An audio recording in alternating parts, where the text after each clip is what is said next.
어제 우리나라 이세돌 구단이 그 AI 인공지능과 바둑을 끝으로 은퇴를 하게 되었습니다. 이세돌은 우리가 잘 아는 우리나라의 자랑인 바둑의 명인입니다. 고수예요. 인공지능과 대결해가지고 지금까지 승리를 가져오고 온 사람은 이세돌밖에 없어요. 비록 알파고에서 4번 지고 1번 이겼지만 어쨌든 1번 이긴 사람이 유일하게 이세돌이에요. 이번에 알파고보다 더 뛰어나다고 하는 그 AI 인공지능 한돌과 대결에서도 3판을 뒀는데 1판은 이겼어요. 근데 그 1판을 이겼었을 때 이세돌이요 2점을 먼저 깔고 뒀습니다. 이 고수들과의 대결에서는 이 1점을 먼저 둔다라는 것이 굉장히 큰 인센티브, 자기에게 굉장히 유리한 상황인 거예요. 그래서 2점을 먼저 깔고 둔 거예요. 그래서 그래서 이긴 거 아니냐 싶었는데 어제 경기도 2점 먼저 깔고 뒀는데 어제는 졌어요. 그럼 뭐 때문에 그때는 이겼고 지금은 졌을까? 제 나름대로 생각을 해봤는데요. 그때 알파고를 이겼을 때도 그리고 한돌을 이겼을 때도 언론에서 하는 말이 감히 그 인공지능 컴퓨터가 계산하지 못한, 예측하지 못한 신의 한 수를 두었다라는 겁니다. 그랬을 때 그 이세돌이 이길 수가 있었어요. 그런데 우리를 사랑하시고 우리를 인도하시고 우리를 책임져 주시는 하나님은요, 어쩌다가 얻어 걸리는 신의 한 수를 두는 게 아니라 그분이 두는 게 모두 다 신의 한 수예요. 그분이 하나님이니까요. 그분이 우리 삶에 개입하셔서 우리를 인도하여 주시고 우리를 주장하여 주실 때 우리가 그분 손에 맡겨서 나아가야 될 이유가 그분이 두는 모든 것들이 세상이 감당할 수 없는 가장 정확한 수를 두고 그걸로 인하여 우리에게 하나님의 은혜를 가져오게 하고 승리하게 만든다는 것입니다. 먼저 하나님이 두신 이 세상에 신의 한 수가 뭐냐? 바로 아기 예수님을 보낸 거예요. 죄로 인하여 사망 가운데 있어야 될 우리 공중권세 잡은 저 사단이 우리를 이제 자신의 마음대로 조종하고 이용할 수 있다라고 생각을 했는데 하나님이요, 그 죄 문제를 해결하기 위해서 신의 한 수를 두었으니 그것이 바로 예수님이 이 땅에 오시는 겁니다. 근데 예수님이 이 땅에 오실 때 어떻게 왔냐? 첫 번째 사람 아담은요, 누구로 인하여? 아담의 어머니가 누구예요? 누구로 인하여 태어난 거예요? 아담은 하나님이 만들었잖아요. 우리가 잘 아는 그 천지창조, 미켈란젤로가 그렸었던 그 바티칸시티 성 베드로 성당에 보면 그림이 그려져 있잖아요. 천지창조의 오류가 뭡니까? 그 그림에 아담이 배꼽이 있어요. 그럼 아담은 배꼽이 있으면 안 되잖아요. 아담은 엄마 배에서 태어나가지고 탯줄에서 이렇게 자른 게 아니에요. 하나님이 지어서 만든 거예요. 첫 번째 사람 아담은요, 아기로 이 땅에 온 게 아니에요. 만약에 아기로 꼼지락거리면서 태어난 지 생후 첫날이 되면 2, 3일 안에 죽어요. 추위를 견디지는 못하고, 그 다음에 그 아이, 그 신생아가 뭘 할 줄 알아요? 아무것도 할 줄 몰라요. 스스로 뭐 기저귀를 갈 줄도 아는 것도 아니고. 그래서 하나님이 첫 번째 사람 아담은요, 그가 바로 걸어다니고 생각하고 말하고 움직이고 활동할 수 있도록 어른으로 만들었어요. 근데 그 어른으로 만들었었던 하나님의 형상으로 지음받았었던 그 아담이 하나님의 말씀을 청종하기보다 사단의 말을 듣고 하나님이 금하신 것을 행했을 때 죄가 들어옵니다. 그래서 아담 이후의 모든 사람들은 죄 가운데 있는 거예요. 그래서 모든 사람들은 이 원죄 안에 포함되어 있어서 멸망당할 수밖에 없습니다.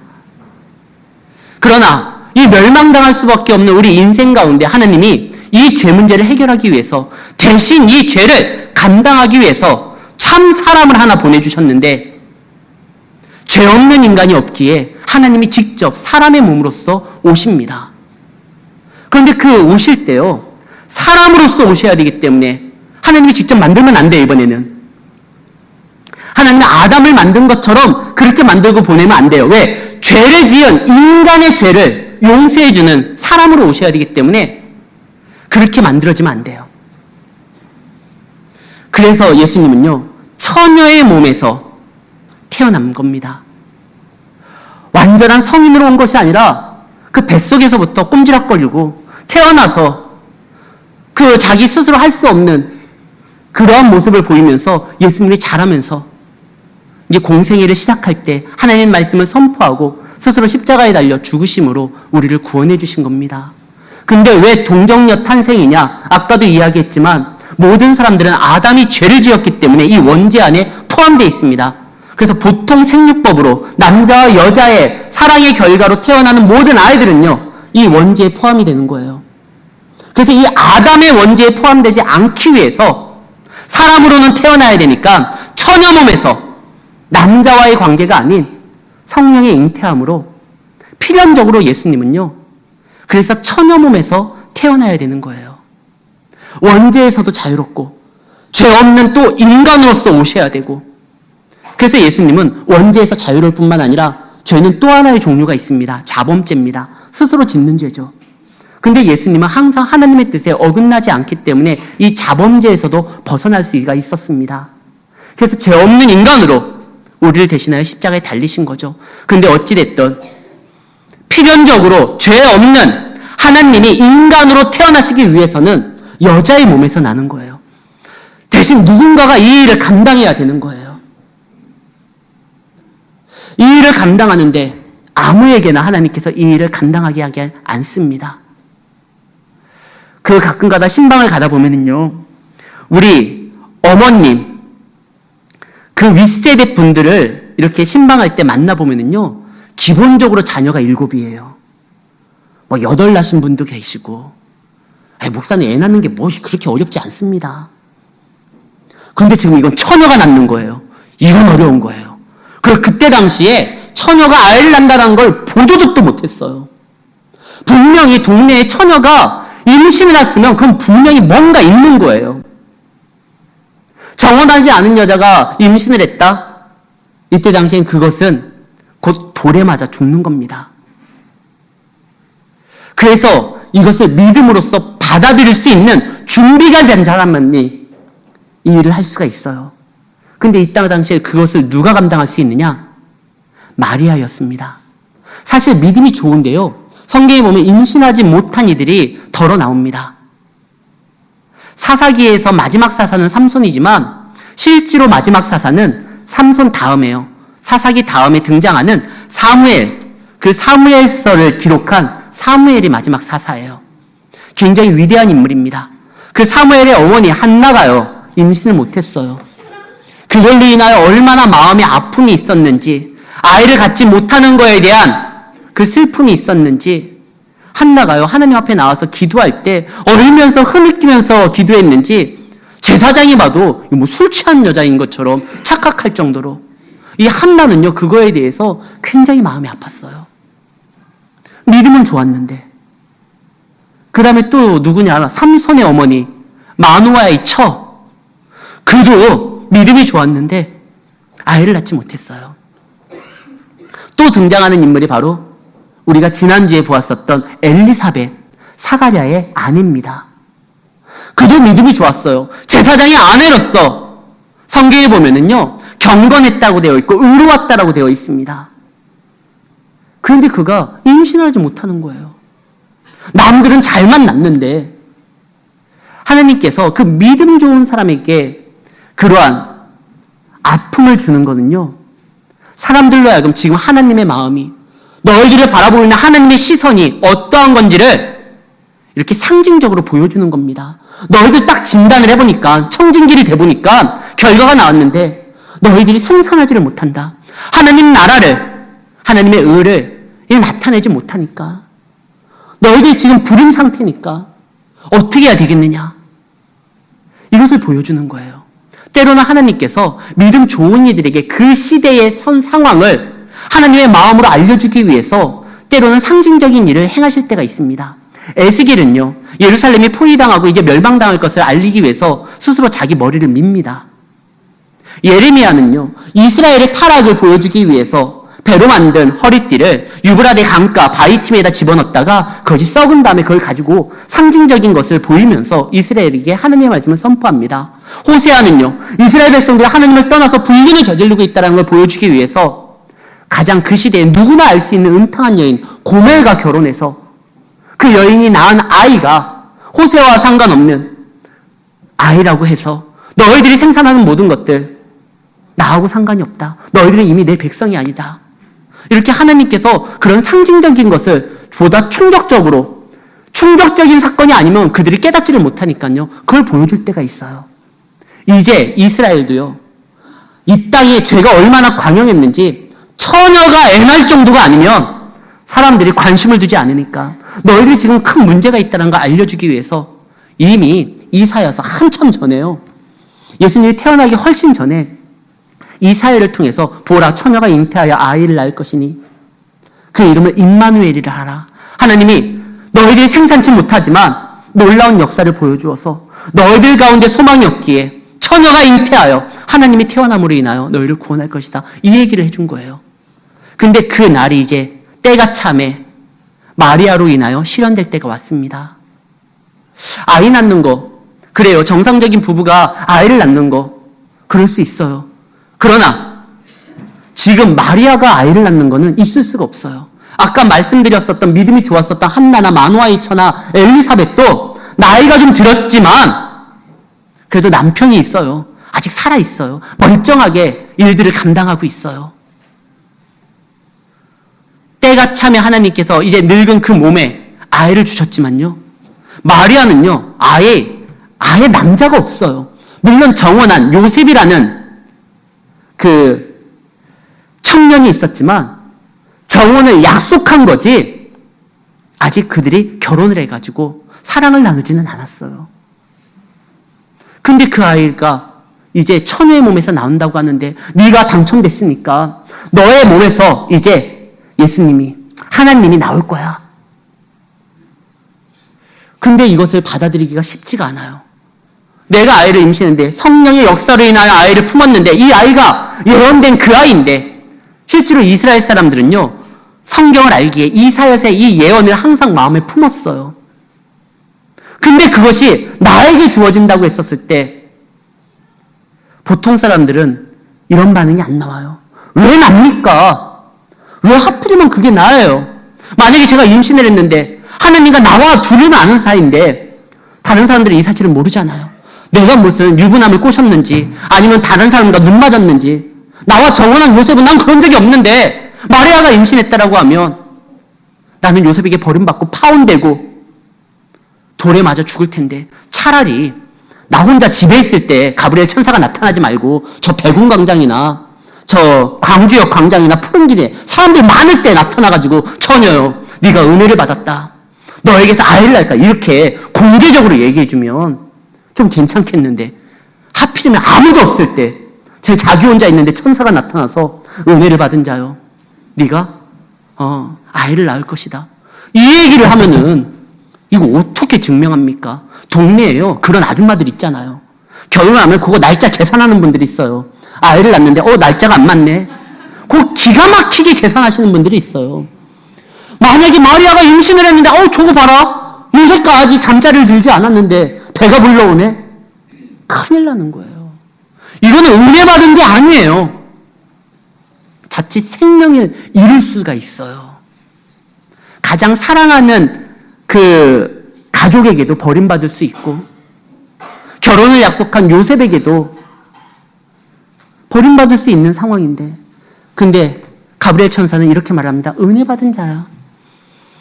하나님의 약속과 하나님의 뜻이 이제 너로 인하여 실행될 것이다. 이 말씀을 합니다. 우리는 아무리 곰곰이 생각해도 이것은 아닌 것 같은데 그러나 걱정하지 마십시오. 하나님의 말씀과 하나님의 선포에는요. 미리 준비되어 있는 것들이 있어요. 요셉이 과연 나를 어떻게 생각할까? 마리아의 걱정은 그걸 수도 있어요. 가족들은 나를 어떻게 생각할까? 그러나요, 이미 하나님은요, 아까 이세돌은 그 한돌과 바둑을 둘 때 몇 점 깔아뒀다고 했죠? 2개 깔아뒀잖아요. 하나님은요, 우리에게 명령하시고 우리를 인도하실 때요, 이미 엄청나게 깔아뒀어요.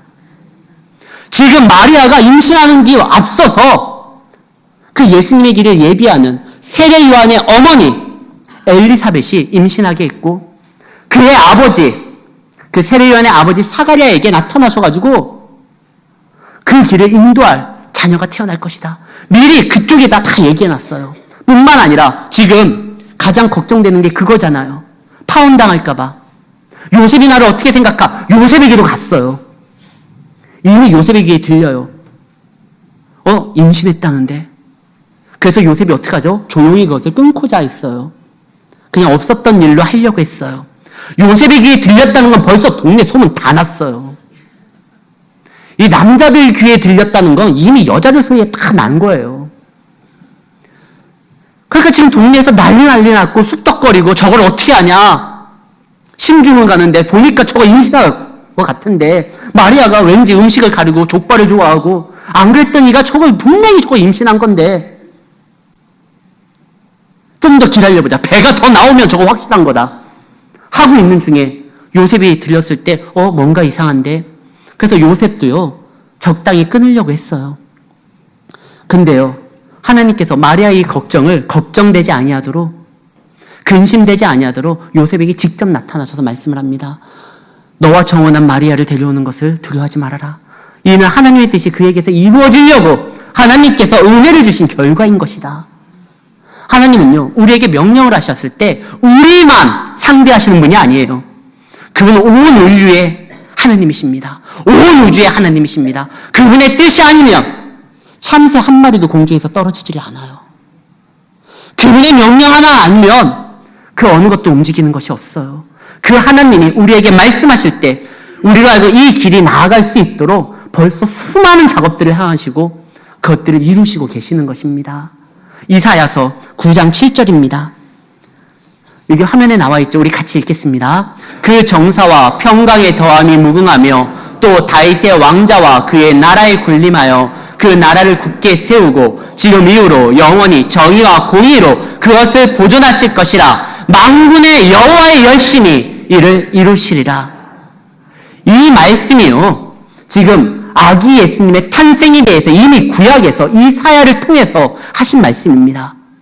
그가 와가지고 영존하신 하나님으로 지존하신 왕으로서 평강의 왕으로서 그 어깨에 정사를 메고 공의와 정의로 이것을 실현시킬 것이다. 그런데 마지막 말 하나님의 열심으로 이것을 이루겠다는 거예요. 너의 열심과 공로와 수고가 아닌 내 열심으로 하나님인 나의 열심으로 그것을 실현시키겠다는 것입니다. 하나님은 명령만 하시는 분이 아니에요. 그 일을 실현시키고 당신의 열심으로 작정한 것을 이루시는 능력의 하나님입니다. 마리아가요 그 얘기를 들을 때 이게 어찌 가능합니까? 의심한 게 아니에요. 자기에게 은혜를 받았다라고 이야기하잖아요. 이게 뭘 은혜예요? 당연히 결혼하면 아이가 태어날 것인데 당연한 건데 그때 당시 사람들 생각에는 이것까지 뭐 대단한 일이라고 이게 은혜를 받았다라고 했을까? 근데 그 아이가 보통 아이가 아니잖아요. 온 우주보다 크신 하나님이요 아이로서 그에게 잉태되는 거예요. 이것은 역사상 단회적인 우주적 사건이에요.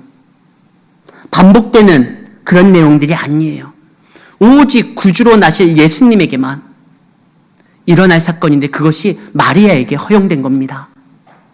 이것이 개인적으로는 위험이 오는 일입니다. 그러나 전체적인 시선으로 보면 온 인류의 관점으로 보면 이것은 분명히 복된 소식이에요. 이 아이로 인하여 구원을 받을 것이니까요. 진정한 믿음 있는 사람들은 시야가 넓습니다.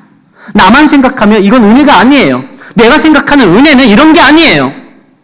나와 결혼할 요셉이 다정다감하고 아내에게 성실하고 책임감 있고 열심히 노력하는 그런 남편감을 만나는 것이 이 시대의 사람들, 특히 여성들은요 결혼이 굉장히 중요해요. 고대근동 아시아 때는 여성이 활동이 있는 사회가 아니었기 때문에 누구와 결혼하느냐에 따라서 그의 인생이 달라집니다. 그런데 지금 이 결혼 가장 중요한 파혼의 위기까지도 내몰릴 수 있는 이 임신을요 결혼이 사라질 수도 있는데 천사가 나타나서 은혜를 받은 자요. 너 그거 은혜야. 너만 생각하지 마. 온 인류를 생각한다면 이것은 정말 은혜야. 온 우주를 생각한다고 하면 이거는 은혜야. 그리고 결국에는 마리아에게도 은혜예요. 마리아도 그로 인하여 구원을 받는 거잖아요. 가톨릭에서는 성모는 죄가 없다라고 합니다. 교황도 죄가 없다라고 합니다. 그래가지고 카톨릭에서는요, 교황 무호소를 주장하고 성모도 마리아도 죄가 없기 때문에, 그래서 카톨릭 신자들은요, 예수님 이름으로만 기도하는 것이 아니라 마리아를 통해서도 구원을 받는다고 해요. 아니에요. 근데 그러지 않아요. 마리아도 예수를 인하여, 예수가 열어놓은 구원의 길로 나아감으로 인하여 하늘나라로 나아가는 겁니다. 이것이 진리예요. 그러니까 마리아의 입장에서도 크게 보면은 자기에게도 좋은 거예요. 그런데 하나님께서 지금 누구에게 나타났느냐? 왜 마리아일까? 아까도 이야기했지만 이 마리아만 그 시대에 하나님의 뜻을 이루는 데 있어서 믿음으로써 준비된 사람이에요. 마리아가 지금 어디 사람이죠? 갈릴리 사람입니다. 갈릴리 나사렛입니다. 이때 당시에 갈릴리를 또 다른 별명이 뭐냐? 이방의 갈릴리예요. 유다 사람들은 갈릴리 사람들을 사람으로 안 쳤어요. 그 의로웠었다라고 하는 나다네엘, 나중에 성경에 보면 나다네엘이라는 사람이 나오잖아요. 그 나다네엘에게 빌립이 말을 합니다. 야, 와봐라. 내가 선생님을 만났다. 어디 출신인데? 나사렛 출신이다. 아, 갈릴리 나사렛? 거기에서 뭐가 선한 것이 나오느냐? 의로웠었던 나다네엘도요, 편견이 있었어요. 그만큼 갈릴리는 사람들에게 무시당하는 동네였고, 나사렛은요, 달동네예요. 거기 처녀에게 지금 가브리엘 천사가 나타나서 은혜 받은 자여라고 얘기를 합니다. 이걸 보면은요, 하나님은요, 그 배경을 보지 않아요. 하나님은 중심을 봐요. 우리는 배경을 많이 보잖아요. 지난 금요일 날 우리 강도사님이 설교를 할 때 세상 사람들은 그 배경을 본다고 해요. 사자 들어가는 사람들을 좋아하잖아요. 그렇잖아요. 목사, 전도사, 권사, 집사. 그러고 보니까 장로님은 사자가 안 들어가네요. 좀 장로님들을 위해서 기도해 주세요. 네, 교회에서 유일하게 사자 안 들어가시는 분들이에요. 세상 사람들은 사자 들어가는 사람들을 좋아하잖아요. 그게 뭐 대단하다고 보잖아요. 그런데 하나님은 중심을 봐요. 만약에 그의 배경과 어떠한 상황을 본다고 하면 그 갈릴리 나사렛에 누구도 거들떠보지 아니하는 한 처녀에게 나타날 이유가 없어요. 왕궁에서 모든 것을 갖고 왕정 교육을 받고 있었던 그 공주에게 나타났겠죠. 그러나 우리 하나님은요, 중심을 봐요. 그때 당시에 이 예수님을, 하나님을 잉태하여 품고 이렇게 출산할 수 있는 유일한 사람은요, 마리아밖에 없었어요. 정말 그의 내용을 보면 마리아가 믿음으로 받아들이는 장면이 나와요. 근데 머리로서는 이해가 안 돼요. 아니, 어떻게 하나님이 나에게서 태어났을까? 분명 성경에 기록됐으니까 내가 그걸 믿는데 나는 남자를 알지 못하는데 어떤 방식으로 임신이 될까? 그래서 마리아가 물어봐요. 이 일이 어찌 이루어집니까? 나는 남자를 알지 못합니다. 그때 천사가 말을 하죠. 성령이 너로 하여금 잉태케 할 것이다. 그때 마리아의 고백은 이겁니다. 당신의 뜻대로 하여 주십시오. 제 집 주의 계집종이 오니 뜻대로 하십시오. 하나님의 부름 앞에 마리아는요, 거기에서 토달지를 않았어요. 나는 주의 계집종입니다. 잠깐만요. 그거 굉장히 내 인생에 있어서 중요한 문제니까 한 일주일간만 나로 하여금 기도할 수 있는 시간을 주십시오. 아니, 그거 좀, 임신의 문제는 저 혼자만의 문제가 아니라 저와 정혼한 저 요셉이 있으니까 그 요셉에게 좀 물어볼게요. 뭐 이럴 수가 있잖아요. 근데 마리아는 그러지 않아요. 주의 계집종이오니 뜻대로 이루어 주십시오. 이 일로 인하여 내가 사람들에게 혹 지탄을 받고 왕따를 당하고 때로는 생명의 위협을 당한다 할지라도 이 일을 이루시겠다는 하나님의 명령이 있다면 분명히 그 일을 이룰 수 있도록 길도 열어주실 것이기에 내가 그것을 믿기에 하나님 그대로 되기를 원합니다. 이 얘기를 해요. 이게 마리아의 믿음이에요. 근데 아직 마리아가 이 모든 것을 다 이해하고 알지 못하니까 우리 하나님 얼마나 친절한지, 야, 너희 친족 엘리사벳 알지? 그 나이가 많이 들었는데도 생산치 못했었던 그 엘리사벳도 이미 임신 6개월째야. 그 생산치 못했었던 엘리사벳도 6개월의 임신 기간을 지금 가지고 이제 앞으로 얼마 후면, 4개월 후면 아이가 태어날 텐데 하나님은 그 몸에서도 임신케 했는데 처녀의 몸에서도 임신케 하는 거, 그거 당연한 거야. 할 수 있어. 능치 못할 일이 없는 하나님의 말씀을 네가 받아야 돼. 그때 마리아가 오케이, 받겠습니다. 근데 또 마리아가 확인하러 가요. 오늘 아까 우리가 읽었었던 말씀에 보면 마리아가 엘리사벳에게 나아가는 장면이 나옵니다. 마리아의 집은요, 북쪽 갈릴리예요. 지금 엘리사벳이 살고 있는 것은 남쪽 헤브론 쪽이에요. 거기까지 갑니다. 눈으로 확인하기 위해서. 믿음이 없어서 그런 게 아니에요. 더 믿고 확신하기 위해서 나아가는 것입니다. 요한복음 20장 27절이에요. 예수님께서 도마에게 이런 말을 합니다. 의심하지 말고 네가 분명히 보고 말씀을 합니다. 도마에게 이르되 내 손가락을 이리 내어 내 손을 보고 내 손을 내밀어 내 옆구리에 넣어보라. 그리하여 믿음 없는 자가 되지 말고 믿는 자가 되라. 이때 도마의 고백이 굉장히 놀라워요. 주는 그리스도시요 하나님의 아들입니다. 당신은 나의 주, 나의 하나님입니다. 이렇게 말을 해요.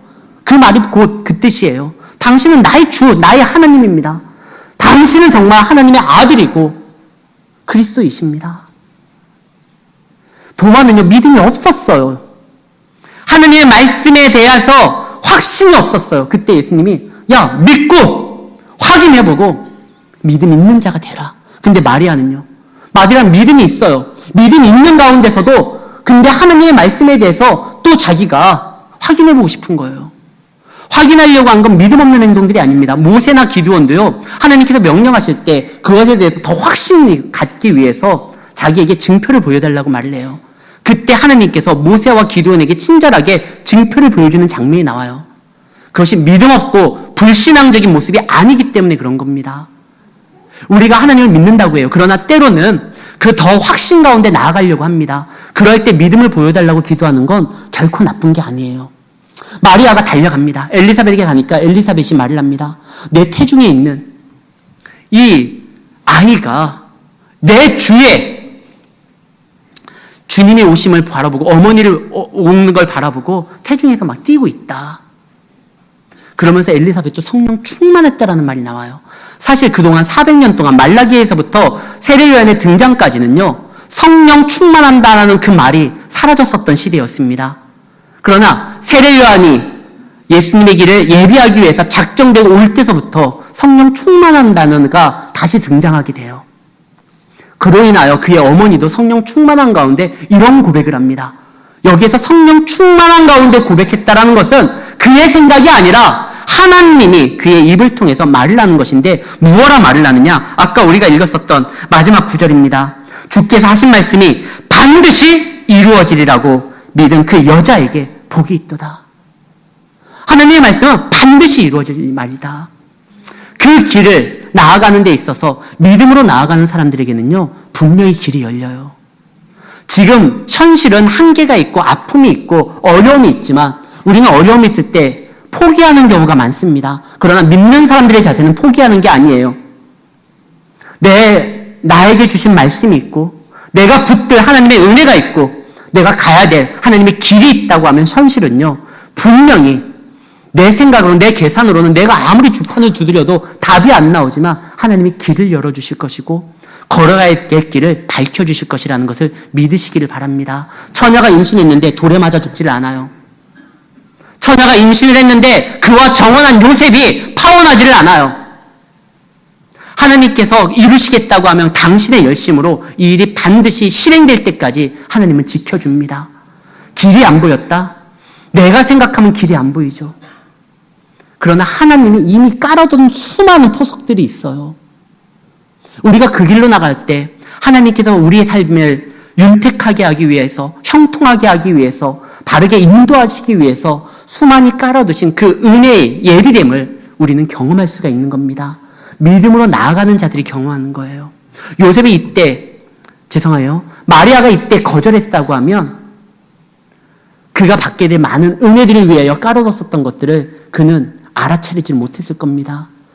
그러나 마리아가 주의 계집종이오니 그대로 이루어 주십시오. 내가 할 수 있는 것, 그 아이를 신앙으로 바르게 기도하면서 품고 가르치겠습니다. 마리아는 그냥 나가려고 했어요. 그러니까 하나님이 다 인도해 주시잖아요. 이름도 똑같아요. 그와 정혼했었던 요셉. 요셉 하면 떠오르는 인물이 또 하나 있죠. 바로 야곱의 아들 요셉이 있습니다. 애굽의 총리가 됐었던 그 요셉도요. 하나님이 주신 꿈이 있고 비전이 있었어요. 그걸 품고 나아갔을 때 형제들에게 버림을 당합니다. 노예로 끌려갑니다. 그러나 그는 그것을 포기하지 않아요. 그랬을 때 어떻게 되죠? 생뚱맞게 바로가 꿈을 꿔요.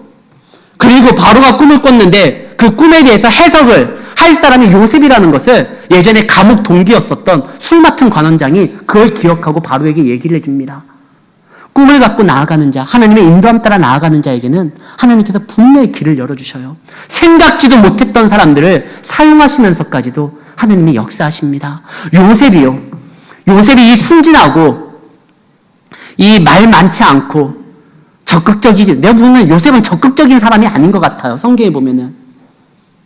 그랬던 요셉이요.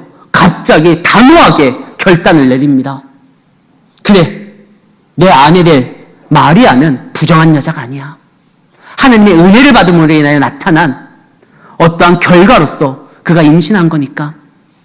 갑자기 끊으려고 할 때도 조용히 끊으려고 했잖아요. 근데 그 요셉이요. 나 마리아를 데리고 와가지고 이제 그와 정식적으로 혼인을 할 거야. 가정을 이룰 거야. 요셉이 그럴 줄 누가 알았어요. 마리아도 놀랬을 거예요. 아, 하나님께서 부르시는 자, 그 뜻에 순종하는 자에게는 놀라운 역사를 보여주는구나. 우리는 오늘 말씀을 통해서 순종하는 자의 자세를 생각해야 됩니다. 하나님은요, 그분의 말씀이 내왔을 때 순종하는 자에게 그를 위하여 펼쳐주신 모든 것들을 우리로 하여금 알고 깨닫도록 인도해 주시는 분입니다. 축구는요, 제가 축구를 별로 안 좋아해요.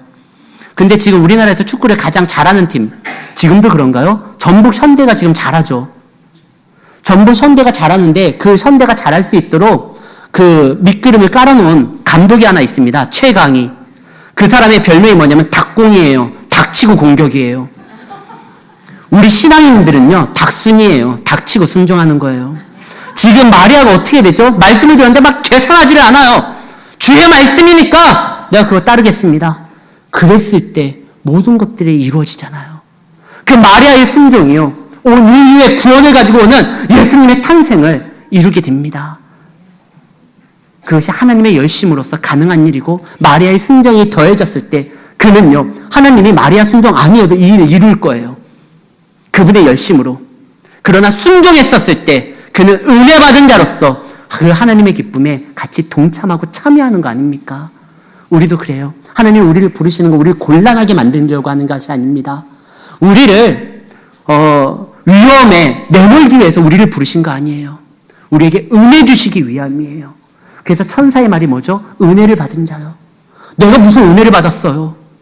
나는 이 가난한 동네에서 누구도 거들떠보지 않는 그런 인생을 살아가고 있는데, 근데 하나님 뭐라고 하죠? 내가 너와 함께 할 거고 너에 대한 특별한 계획이 있고 내가 너를 사랑한다는 거예요.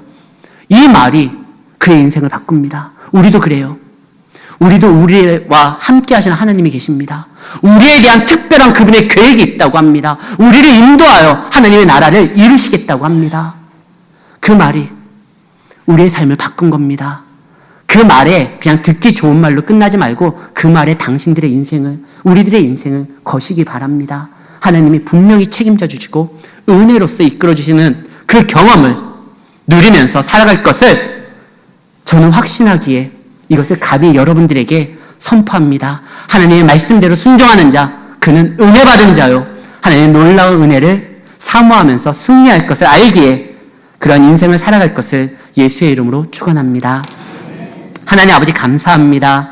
우리에게 크신 은혜를 허락하여 주심을 감사를 드립니다. 그러나 우리가 그것을 은혜라고 생각하지 않아서 우리의 인생이 때로는 하나님과 하나님의 뜻과 하나님의 계획으로 나아가는 것이 아니라 내가 생각하고 내가 판단하고 내가 좋아하는 곳으로서 나아가 문제가 터질 때 그때서야 하나님을 찾는 그러한 일들을 반복하는 나의 못난 모습을 보게 됩니다. 아버지 하나님, 주님께서 펼쳐주신 모든 것들은 우리에게 은혜고 우리에게 보다 넓은 시야를 갖게 하여 주사 하나님의 뜻에 순종하는 것이 결국에는 나에게도 큰 감사요 기쁨이고 행복인 것을 알게 하여 주시고 주님의 부름 앞에 주저하지 말게 하시고 감사함으로 주의 종이오니 주의 자녀이오니 뜻대로 이루어지기를 바란다라는 그런 고백이, 마리아의 고백이 우리의 고백이 되게 하여 주시고, 마리아의 그 영광이, 마리아의 그 기쁨이, 마리아의 그 행복이 우리의 것이 되어질 수 있도록 이끌어 주시옵소서. 함께 하실 줄 믿고 감사를 드리며